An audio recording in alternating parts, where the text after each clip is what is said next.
Assalamualaikum warahmatullahi wabarakatuh. Saya Adisti Junior Firman Atmadipura. Saya adalah mahasiswi dari salah satu universitas ternama di Jakarta, yaitu Universitas Profesor Dr. Mustopo Beragama. Jurusan saya adalah Public Speaking atau biasa dikenal sebagai Humas, Hubungan Masyarakat. Dari Fakultas Ilmu Komunikasi, saya mendapat tugas dari dosen saya, yaitu Ibu Dita, mata kuliah Public Speaking, atau berbicara di depan orang luas. Ya, saya di sini mau menjelaskan tentang KBBI. Apa itu KBBI? KBBI itu bukan seperti apa yang orang bilang, Kamus Besar Bahasa Indonesia, tapi ini bukan. Oke. Menurut versi saya dan teman-teman kelas public speaking, khususnya Budita, menciptakan KBBI itu punya arti lain, yaitu kalau bicara butuh ilmu. Pertama-tama, saya menjelaskan apa itu komunikasi. Komunikasi adalah proses penyampaian pesan dari komunikator atau pembicara ke komunikan atau pendengar. Komunikasi terdiri dari 4 konteks, yaitu komunikasi antar pribadi, ada komunikasi pribadi, komunikasi kelompok, komunikasi organisasi, dan komunikasi massa. Komunikasi pribadi terdiri dari 2 konteks, yaitu intrapribadi atau diri sendiri, dan interpribadi 2 orang saling tatap muka. Komunikasi kelompok terdiri dari 2 konteks, yaitu kelompok kecil dan kelompok besar. Kalau untuk kelompok kecil, contohnya seperti ceramah, diskusi, seminar, belajar, dan kelompok besar, contohnya seperti pidato, kuliah umum. Komunikasi organisasi terdiri dari 2 konteks, yaitu formal dan informal. Formal contohnya seperti yayasan, partai politik, perusahaan, dan lembaga pendidikan. Informal contohnya seperti anggota dalam sebuah komunitas. Komunikasi massa terdiri dari 3 konteks, yaitu cetak, elektronik, dan daring. Cetak contohnya seperti surat kabar dan majalah. Elektronik contohnya seperti radio, TV, dan film, dan daring. Contohnya seperti email, situs web, blog, teks chat, media sosial, dan media conference. Sebelumnya saya menjelaskan tentang KBBI, saya mau menjelaskan apa itu public speaking.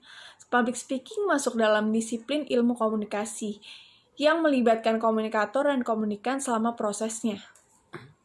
Public speaking itu adalah seni berbicara di depan publik atau orang banyak, teknik menyampaikan dan menguasakan bahasa yang baik yang dibawakan dengan santun penuh etika.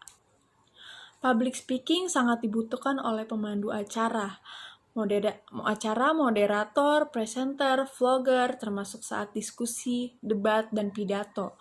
Jadi, public speaking itu seni kita berbicara di depan orang banyak atau halayak luas dengan sentuh dan penuh etika. Gimana sih cara public speaking yang baik? Pertama, kita harus bisa kenali karakter diri dan potensi diri kita. Kedua, kita harus bisa olah diri kita seperti kata-kata, vokal, dan bahasa tubuh kita. Ketiga, kita harus sering latihan berulang-ulang dan lakukan rekaman. Keempat, kita harus sering mengikuti seminar, latihan, dan diskusi agar kita lebih tahu bagaimana cara public speaking yang benar.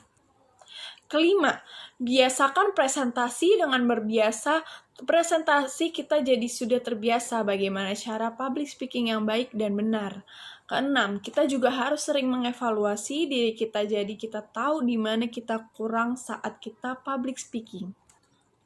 Dan yang terakhir, kita harus bisa kontrol diri kita saat kita sedang public speaking di depan halayak. Nah, kenapa kita kalau bicara butuh ilmu? Di sini saya mau sedikit menjelaskan, kalau bicara itu butuh ilmu, apalagi kita berbicara di depan orang luas atau halayak. Itu tidak mudah seperti yang kalian bayangkan, misalkan, contohnya saya sedang bicara di depan kamera seperti ini. Walaupun saya cuma bicara atau ngomong sendiri di depan kamera, tapi nanti video ini akan dilihat oleh banyak orang atau halayak luas yang melihat video ini. Kalau sampai saya salah ngomong dan disalahartikan oleh halayak luas, itu sangat bisa menjadi masalah besar untuk saya dan untuk halayak luas. Contoh kedua yaitu reporter. Menurut kalian menjadi reporter itu mudah atau gampang? Kalau menurut kalian menjadi reporter itu mudah dan gampang, itu salah. Menjadi reporter itu nggak mudah, dan reporter harus menyampaikan informasi berita kepada khalayak luas yang benar-benar secara fakta. Apabila reporter menyampaikan berita yang salah, atau tidak secara fakta, itu akan mengakibatkan fatal untuk para khalayak luas yang melihat berita yang telah dibawakan oleh reporter tersebut. Dan contoh yang terakhir adalah ketika guru sedang memberikan materi pelajaran terhadap murid kelasnya. Menjadi guru itu tidaklah mudah. Pekerjaan yang mudah, guru harus benar-benar betul memahami tentang materi yang akan diberikan terhadap muridnya. Ketika guru sedang menerangkan materi kepada muridnya dan guru salah menyampaikan akan mengakibatkan kegiatan yang sangat besar, yaitu menyebabkan murid menjadi kurang paham tentang materi pelajaran apa yang guru itu terangkan.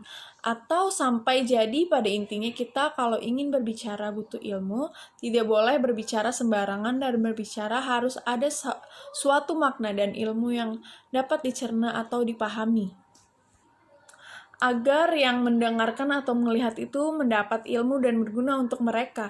Cukup sekian saya menjelaskan tentang teori KBBI. Kalau bicara butuh ilmu, semoga bermanfaat buat kalian semua. Bila saya ada kesalahan kata, saya mohon maaf sebelumnya. Wassalamualaikum warahmatullahi wabarakatuh.